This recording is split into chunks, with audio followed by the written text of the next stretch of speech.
நீங்க ஒரு விஷயத்தை கற்பனை பண்ணி பாருங்க. ஒரு கல்யாணம். ம் ஆனா அதுல அன்போ இல்ல மரியாதையோ துளி கூட இல்ல. பல வருஷமா பிரிஞ்சுதான் வாழ்றீங்க. ஆமா, இது நிறைய இடத்துல நடக்குது. ஆனா சட்டப்படி நீங்க இன்னும் கணவன் மனைவி. உங்க பார்ட்னர் பழி வாங்கணுங்கிற ஒரே ஒரு காரணத்துக்காக விவாகரத்துல கையெழுத்து போட மறுத்தா என்ன ஆகும்? வாழ்க்கை ஒரு நரகமாகிடும். இதுதான். இது வெறும் கற்பனை இல்ல. நம்ம நாட்டுல பல பேர் மாட்டிக்கிட்டு தவிக்கிற ஒரு சட்டச்சிறை. இங்கேதான் ஏட்ல எழுதப்பட்ட கராரான சட்டத்துக்கும் அரசியலமைப்பு சட்டம் சொல்ற முழுமையான நீதிக்கும் ஒரு பெரிய போராட்டமே நடக்குது. கரெக்டா சொன்னீங்க. இந்த போராட்டத்துக்கு ஒரு வழிகாட்டி இருக்கு. அதுதான் உச்ச நீதிமன்றத்தோட ஷில்பா சைலேஷ் எதிர் வருண் ஸ்ரீனிவாசன் கேஸ்ல வந்த தீர்ப்பு. ஆ, அந்த 2023 தீர்ப்பு. ஆமா, அந்த கேஸ்ல சுப்ரீம் கோர்ட் அவங்களோட ஸ்பெஷல் பவரான ஆர்டிகிள் 142 யூஸ் பண்ணி ஒரு முக்கியமான விஷயத்தை தெளிவுபடுத்தியிருக்காங்க. ஆர்டிகிள் 142. அதாவது, ஒரு சட்டம் மனுஷங்களுக்கு தேவையில்லாத துன்பத்தை கொடுக்கும்போது உண்மையான நீதியை கொடுக்க எங்களால அந்த சட்ட விதிகளை தாண்டி போக முடியும்னு சொல்லியிருக்காங்க. சிம்பிளா சொல்லணும்னா, இது சுப்ரீம் கோர்ட்டோட ஒரு சூப்பர் பவர். Super power. கேட்கவே சுவாரஸ்யமா இருக்கு. சரி, இந்த தீர்ப்பு நடைமுறையில நம்ம திருமண சட்டங்களை எப்படி மாத்துது? அப்படி என்ன அதிகாரங்களை உச்சநீதிமன்றம் இதுல உறுதிப்படுத்தி இருக்கு? இதுல விஷயம், பரஸ்பர சம்மதத்தோட விவாகரத்து கேட்கும்போது இந்து திருமண சட்டத்துல இருக்கிற கட்டாயமான 6 மாச காத்திருப்பு காலம். ஓ, அந்த கூலிங் ஆஃப் பீரியட் சொல்றீங்க. அதேதான். அத தள்ளுபடி செய்யறது.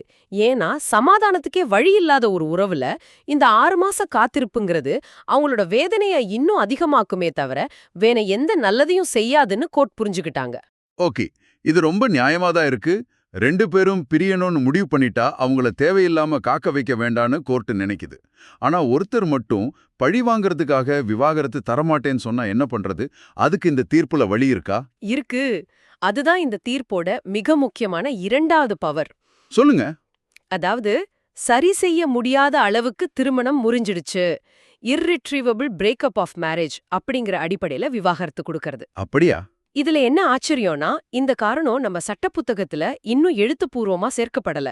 ஆனாலும் ஒரு பார்ட்னர் சம்மதிக்கலனாலும் பரவாயில்ல, ஓ, இந்த உறவுல இனிமே ஒண்ணுமே மிச்சமில்ல, இத வெறும் காகிதத்துல மட்டும்தான் கல்யாணம்னு நீதிமன்றம் முழுசா நம்புனா தங்களோட இந்த சூப்பர் பவரை பயன்படுத்தி விவாகரத்தை கொடுக்கலாம். அடங்கப்பா. அப்போ யார் மேல தப்புன்னு ஒருத்தரை குற்றம் சாட்டிக்கிற அந்த ஃபால்ட் தியரியை விட்டுட்டு, ஆமா, அத விட்டுட்டு இந்த உறவு நடைமுறையில செத்துடுச்சுங்கிற யதார்த்தத்தை கோர்ட் ஏத்துக்குது. இது ஒரு பெரிய மாற்றம். சரி, விவாகரத்து மட்டும் கிடைச்சா போதுமா?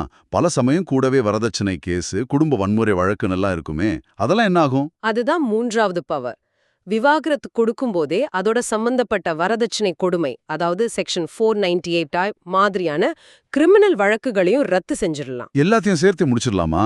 ஆமா, 2 பேரும் நிம்மதியா அவங்க வாழ்க்கையில அடுத்த கட்டத்துக்கு போக ஒரு முழுமையான தீர்வை கொடுக்கறது. இது ஒரு கிளீன் ஸ்லேட் மாதிரி எல்லாத்தையும் முடிச்சு வச்சு ஒரு சுத்தமான தொடக்கத்தை கொடுக்குது. அப்போ இதோட அர்த்தம், இனிமே யார் வேணாலும் சுலபமா வேகமா விவாகரத்தை வாங்கிடலாமா? நிச்சயமா இல்ல. இத ரொம்ப தெரியுமா புரிஞ்சுக்கணும். சரி. இந்த அதிகாரம் குடும்ப நீதிமன்றங்களுக்கோ இல்ல உயர் நீதிமன்றங்களுக்கோ கிடையாது. இது உச்ச நீதிமன்றத்தோட பிரத்யேகமான அதிகாரம். ஓகே, இது சுப்ரீம் கோர்ட்டுக்கு மட்டும்தான். ஆமா, அதுவும் எல்லா வழக்குகளுக்கும் கிடையாது. பல வருஷமா பிரிஞ்சு வாழ்ந்து சமரச முயற்சிகளெல்லாம் தோத்து போய் இனிமே ஒண்ணுமே பண்ண முடியாதுங்கிற விரக்தியின் உச்சத்துல இருக்கிற வழக்குகளுக்கு மட்டும்தான் இது பொருந்தும். அப்போ இது ஒரு குறுக்கு வழி கிடையாது. கண்டிப்பா கிடையாது. வேற வழியே இல்லாதவங்களுக்கு கிடைக்கிற கடைசி நம்பிக்கை. புரிஞ்சது. அப்போ இந்த தீர்ப்பு கராரான சட்ட விதிகளை விட ஒரு தனி மனுஷனோட சுதந்திரத்துக்கும் அவங்க வாழ்க்கையில நிம்மதியா முன்னேறி போறதுக்கான உரிமைக்கும் அதிக முக்கியத்துவம் கொடுக்குது இல்லையா? ஆமா, நீங்க சொல்றது 100க்கு 100 கரெக்ட். இறுதியா நீங்க யோசிக்க வேண்டிய ஒரு கேள்வி இருக்கு. சொல்லுங்க. சில நேரங்கள்ல இந்த மாதிரி சட்ட நடைமுறைகளை தாண்டி போய் இதுதான் முழுமையான நீதின்னு சொல்றதுக்கு நீதிமன்றங்களுக்கு அதிகாரம் கொடுக்கறது சரியா, இல்ல இது தனிப்பட்ட விஷயங்கள்ல நீதிபதிகளுக்கு தேவைக்கு அதிகமான சுதந்திரத்தை கொடுத்துடுமா?